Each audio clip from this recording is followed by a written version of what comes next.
I'm Scott Koegler, and I'm here at the VCF conference for 2010, and I'm with Dara O'Rourke of GoodGuide.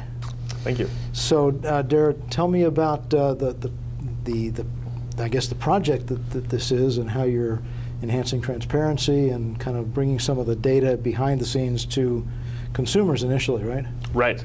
GoodGuide is basically a platform for transparency. We've built a tool both on the web and through mobile applications to allow consumers to get visibility into the environmental, social, and health performance of the products that they're buying, to get it right at the moment when they're making a decision, either in the aisle while they're standing in the store, or online when they're shopping in their e-commerce experience or doing research before they go to the store.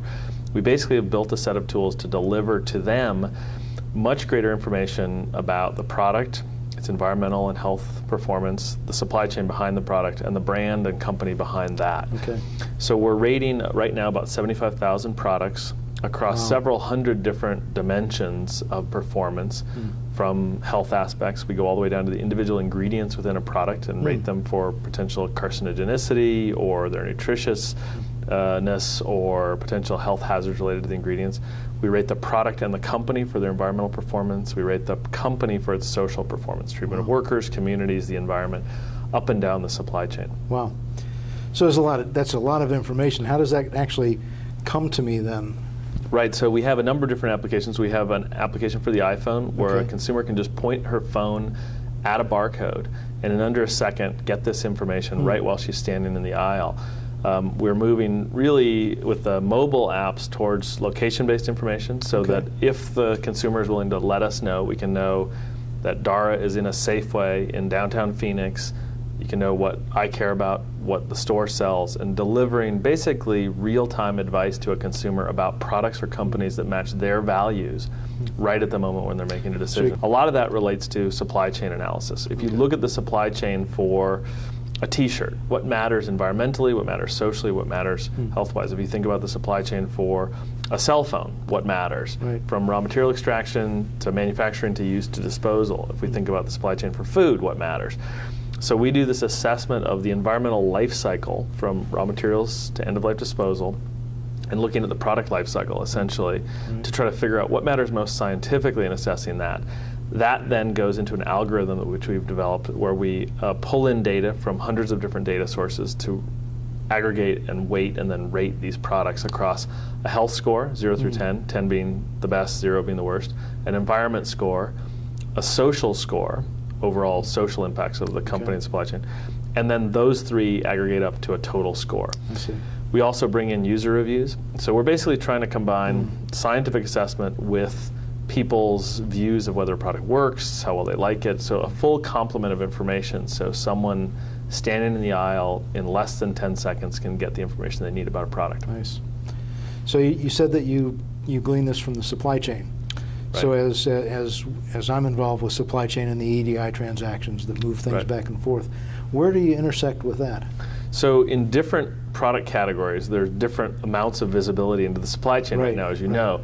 And so we started off building GoodGuide without requiring voluntary disclosure of firms. We basically took publicly available information on their product, often required by regulations about disclosure of ingredients, for instance, or disclosure of country of origin, or disclosure of certain aspects of the product's production or the characteristics of the product. As we're moving forward, we now have launched a company portal to allow companies to disclose even more information. And as more is required of them, either by their retailers or government agencies or their stakeholders, we are trying to get deeper and deeper into the supply chain to seek more clearly into the environmental and social and health performance of the companies, the supply chain. And as you know, for many brands, they often don't even know really where their products are being made. So we're part of, I think, a process and an ecosystem of getting greater visibility into what matters most in a supply chain. That's really our interest, is just to figure out what really matters in the environmental impacts of your product. Where in the supply chain? Is it in the farm where you grew the raw materials, or a factory where you manufactured, or is it the use phase where the consumer is using your product, or end-of-life disposal? Really figure that out and then get as good a visibility as we can into that aspect of the overall life cycle of the product. One of our goals at GoodGuide is really to incentivize greater transparency of the key material pieces of information, what matters most in a category, and then to give benefits to the firms that really are out front on this. I see. So in each category we look at, there's a handful of firms which have decided to be more transparent. And so right now we're working on apparel. We'll be rating apparel in Q1 of 2011. And so 5 or 6 firms have really decided they're going to be out front on transparency in their supply chains, are making big strides in disclosing not only the locations of their factories, but the performance of their factories in their supply chains. Identifying, okay, in an apparel supply chain, it's where your cotton comes from. It's a key issue. Okay. Is it coming from Uzbekistan? Is there child labor attached or associated with your cotton? That's a key issue. Or is it in cut and sew, the treatment of workers in your factories in China? Or is it in dyeing? Or is it in the laundering phase, the use phase? And so we're really now engaged in, I think, an interesting next step in the world of EDI and supply chain transparency, where this data will be used, I think, by more than just the brand or the retailer at the top of the supply chain, that there are additional stakeholders that want this information. So the story of EDI, I think, is really going to be moving more into the public sphere, where other stakeholders besides the kind of internal supply chain management people are going to be wanting to see this data. This, I think, is a big issue for the companies that you work with.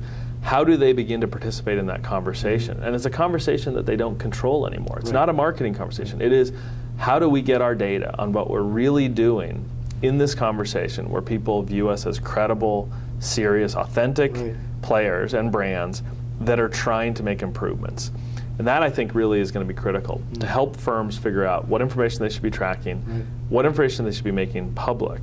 For the people inside these companies that are running the supply chain programs and running the EDI systems, I think it really is, there have been for many years, I think, disincentives for some people to be transparent about some types of data, right? There are not always, we're not always aligned up Either and down the trade supply chain. secrets or just don't want to tell, or whatever. Forecasting. So that's right. And that's something where I think we're going to have to figure out a way where we can come up with collaborative strategies here, that a retailer doesn't punish a vendor for being transparent, right?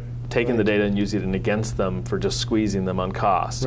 Or a retailer doesn't use it to, quite frankly, for their private label, and take it and use it for other purposes. But we need to figure out ways to incentivize greater disclosure of the key pieces of information in a way that actually benefits the firms that are out front and that are doing good work and that are actually making investments in improving their supply chains. That, I think, is a big challenge for everyone. And one where, again, at GoodGuide, our focus on consumers is to create an incentive for consumers to buy more of the products and companies that are doing well on the issues they care about. So hopefully we're playing a role in getting some reason for companies to take the risks, to be more transparent, to invest in this. And so I think that's going to be a long-term transition in the market. Great. Great. Thanks, Dara. Yeah, thank you very much. Appreciate your time. Thanks for coming back. Sure, thank you.